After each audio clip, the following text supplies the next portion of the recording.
El movimiento se repite con una precisión que llama la atención. A una distancia constante del grupo, un individuo avanza sin integrarse del todo, no acelera para cerrar el espacio, tampoco se detiene para esperar. Mantiene un margen estable, como si esa separación formara parte del trayecto. La escena ocurre más de una vez, en distintos momentos del día, bajo las mismas condiciones. No es un desliz puntual, es un patrón. Mientras el conjunto se desplaza siguiendo una ruta compartida, este individuo conserva una línea paralela. No interfiere, no provoca reacción, la distancia no genera alarma inmediata. El entorno permanece estable, y el comportamiento se repite sin variaciones bruscas. La repetición elimina la posibilidad del azar. En la naturaleza, los comportamientos que se sostienen en el tiempo suelen cumplir una función. No aparecen sin motivo, no persisten si no ofrecen alguna ventaja. Aunque esa ventaja no sea evidente de inmediato, cuando una acción se repite bajo las mismas condiciones, deja de ser una anomalía y empieza a convertirse en una señal. Aquí, la señal es la distancia. El individuo no se mueve fuera del territorio conocido, no evita al grupo por completo, tampoco se integra en él. Se mantiene en un punto intermedio, lo suficientemente cerca para seguir el desplazamiento general, pero lo bastante lejos como para no depender de él. Esta separación no coincide con un cambio externo. No hay escasez repentina. No hay alteraciones visibles en el entorno. El clima es estable. Los recursos no muestran una disminución abrupta. Nada obliga, en apariencia, a modificar la conducta. Y aún así, la conducta se modifica. El individuo es un lobo adulto, un animal cuya especie basa gran parte de su supervivencia en la vida colectiva. La coordinación del grupo reduce riesgos, mejora la eficiencia y amplía el acceso a recursos. En este contexto, cualquier desviación sostenida del patrón grupal merece atención. No porque sea incorrecta, sino porque es informativa. Seguimos a este lobo no para anticipar un desenlace, sino para entender una estrategia. Cada movimiento, cada pausa y cada distancia mantenida forman parte de un comportamiento que cumple una función específica. No lo sabemos aún, pero la observación constante permite inferirlo. A partir de aquí, no buscaremos explicaciones externas. No compararemos con otros individuos. Nos quedaremos con uno solo, observando cómo actúa y qué consecuencias genera su conducta. Porque en este entorno, nada de lo que hace es aleatorio. Y entender por qué se separa es el primer paso para comprender cómo sobrevive. El territorio no impone cambios evidentes. La extensión que recorre el individuo sigue formando parte del espacio habitual de la especie. No hay barreras nuevas ni señales recientes de perturbación. La disponibilidad de recursos se mantiene dentro de parámetros normales. El entorno ofrece las mismas oportunidades y los mismos riesgos que en otros periodos comparables. Sin embargo, el modo en que el lobo utiliza ese espacio ya no es idéntico. El desplazamiento diario conserva un ritmo constante, pero la trayectoria se ajusta. El individuo evita los tramos donde la visibilidad es reducida durante demasiado tiempo. Prefiere zonas abiertas, incluso si eso implica recorrer distancias ligeramente mayores. Esta elección no responde a comodidad, sino a control del entorno. En condiciones normales, la vigilancia se distribuye entre varios miembros del grupo. Aquí, esa función recae por completo en un solo cuerpo. La consecuencia es inmediata, cada pausa se prolonga lo suficiente para recopilar información antes de continuar. No hay movimientos innecesarios. Cada avance tiene un propósito claro. El patrón se repite a lo largo del ciclo de actividad. Cuando el grupo cambia de dirección, el individuo no siempre replica el giro. A veces lo hace con retraso. En otras ocasiones, mantiene su rumbo durante más tiempo antes de ajustarse. Estas variaciones no generan conflicto, tampoco provocan intentos de corrección por parte del conjunto. La separación se mantiene dentro de un margen tolerable. Este margen es clave. En la especie, la proximidad al grupo ofrece beneficios claros: detección temprana de amenazas, cooperación durante la caza, reducción del gasto energético individual. Alejarse de ese núcleo implica renunciar a parte de esas ventajas. Por eso, cuando un individuo mantiene distancia de forma constante, esa distancia suele responder a una función específica. ¿El entorno explica parte de esa función? La distribución de recursos no es homogénea. Algunas zonas concentran actividad, otras permanecen más estables a lo largo del tiempo. Al moverse en paralelo al grupo, el individuo amplía el campo de información disponible. Observa desde un ángulo distinto, accede a señales que no siempre son perceptibles desde el centro del conjunto. Este comportamiento reduce la dependencia directa del grupo sin romper el vínculo por completo. El gasto energético aumenta, pero de forma controlada, la distancia se mantiene dentro de un rango que permite reaccionar. Si la situación cambia, no es un aislamiento total, sino una posición periférica. Desde ahí, el individuo puede decidir si acercarse o mantener la separación. La presión no proviene de una amenaza inmediata, proviene de la necesidad de gestionar información y energía en un entorno que no ofrece garantías absolutas. La estrategia no busca maximizar beneficios rápidos, sino conservar opciones. Cada ajuste observado, la ruta elegida, la duración de las pausas, la distancia mantenida responde a condiciones concretas. Nada ocurre fuera de contexto. El comportamiento se adapta a un equilibrio entre riesgo y control. Aquí, la separación no es una ruptura. Es una forma distinta de interactuar con el mismo entorno, y ese contexto es el que empieza a definir cómo y por qué este lobo actúa de manera diferente. La distancia no es el único comportamiento que se repite. A medida que el tiempo avanza, se hacen visibles otros ajustes que acompañan esa separación controlada. El lobo no se desplaza de manera aleatoria. Sus movimientos responden a una lógica que se confirma con la repetición. Cada acción cumple una función específica dentro de una estrategia más amplia. Uno de los cambios más claros aparece en la forma de moverse. El individuo evita trayectorias largas y directas. Prefiere recorridos fragmentados, con pausas frecuentes que le permiten reevaluar el entorno. Este patrón reduce la probabilidad de encuentros inesperados y le da tiempo para interpretar señales que, en un desplazamiento continuo, pasarían desapercibidas. En la especie, este tipo de movimiento suele asociarse a contextos donde la información es más valiosa que la velocidad.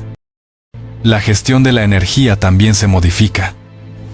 En grupo, el esfuerzo se distribuye. Aquí, cada gasto cuenta. El lobo limita los intentos que no ofrecen una alta probabilidad de éxito, no persigue cualquier rastro, selecciona aquellos que presentan continuidad clara. Este comportamiento disminuye la frecuencia de intentos fallidos, aunque reduce el número total de oportunidades. La consecuencia es un equilibrio distinto. El individuo no maximiza la obtención inmediata de recursos, sino la eficiencia a medio plazo. En términos biológicos, esta estrategia reduce el desgaste acumulado.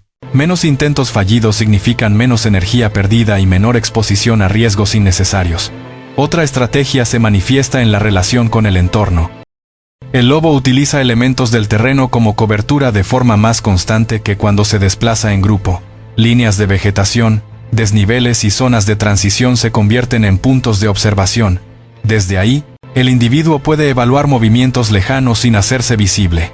En esta especie, el uso del entorno de esta manera permite compensar la falta de vigilancia colectiva. Cuando aparece una señal de riesgo, la respuesta es inmediata, pero contenida. No hay huida abrupta ni confrontación. El individuo modifica la trayectoria, aumenta la distancia, y se detiene en una posición con mayor visibilidad. Esta respuesta minimiza el gasto energético y evita escalar una situación que no requiere intervención directa. La estrategia prioriza la anticipación sobre la reacción. Cada una de estas acciones, el movimiento fragmentado, la selección de oportunidades, el uso del terreno y la respuesta al riesgo forma parte de un mismo sistema. No son comportamientos aislados, funcionan en conjunto para sostener una condición específica, operar en los márgenes del grupo sin quedar completamente expuesto. Las consecuencias de esta estrategia son claras. La seguridad inmediata aumenta en ciertos contextos. La información disponible se amplía. Sin embargo, el acceso a recursos compartidos disminuye. La eficiencia depende de mantener el equilibrio entre independencia y proximidad. Si ese equilibrio se rompe, los costos se acumulan con rapidez. Por ahora, el sistema funciona. La estrategia permite al individuo sostener su posición periférica sin generar conflictos ni depender por completo del conjunto. Pero ninguna estrategia es indefinida.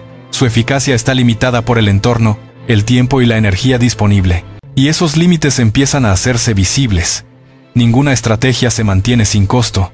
A medida que la separación controlada se prolonga, los efectos secundarios empiezan a hacerse visibles. no aparecen como una ruptura repentina, sino como una acumulación gradual de ajustes necesarios. El comportamiento que antes ofrecía margen comienza a exigir compensaciones más precisas. El primero de esos costos es energético. Moverse en los márgenes implica recorrer trayectos menos directos.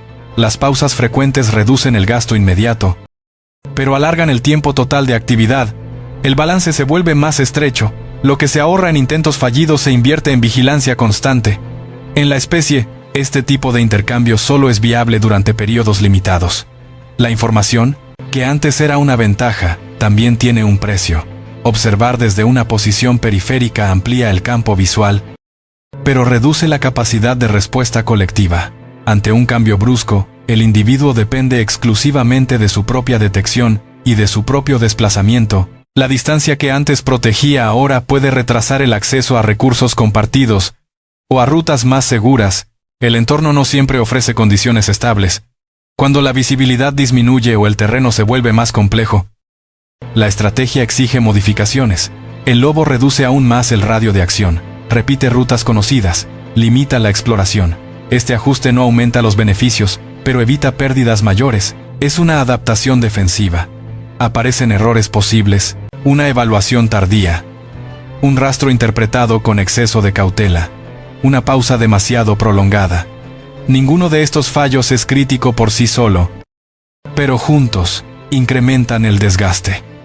La estrategia, eficaz en condiciones previsibles, se vuelve frágil cuando las variables cambian con rapidez.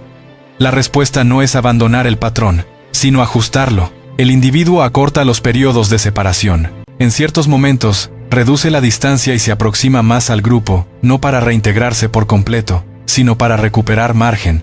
En otros momentos, vuelve a ampliar el espacio. La estrategia deja de ser fija y se convierte en flexible.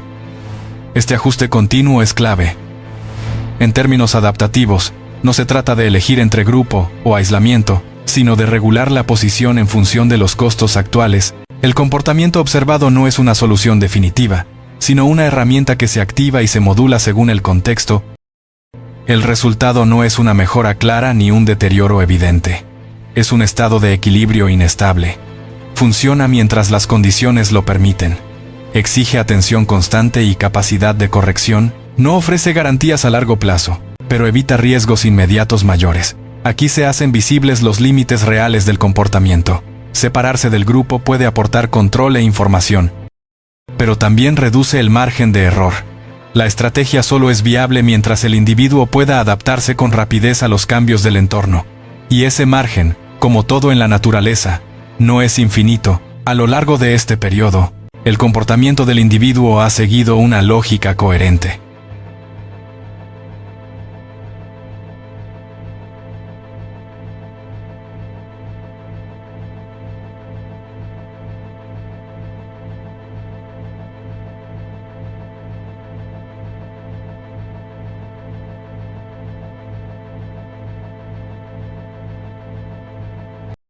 La selección cuidadosa de oportunidades y la gestión precisa de la energía no aparecen como respuestas aisladas, forman parte de una misma estrategia conductual, aplicada de manera constante y corregida, cuando las condiciones lo exigen.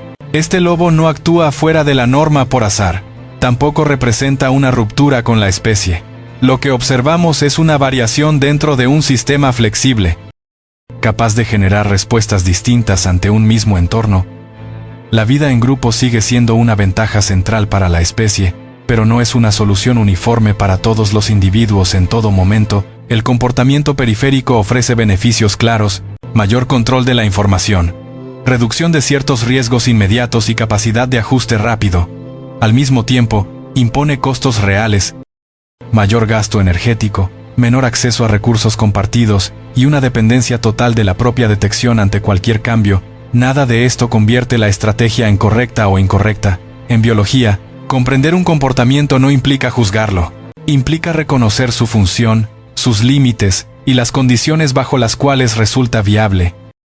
Este individuo no abandona el grupo por completo ni se integra sin reservas.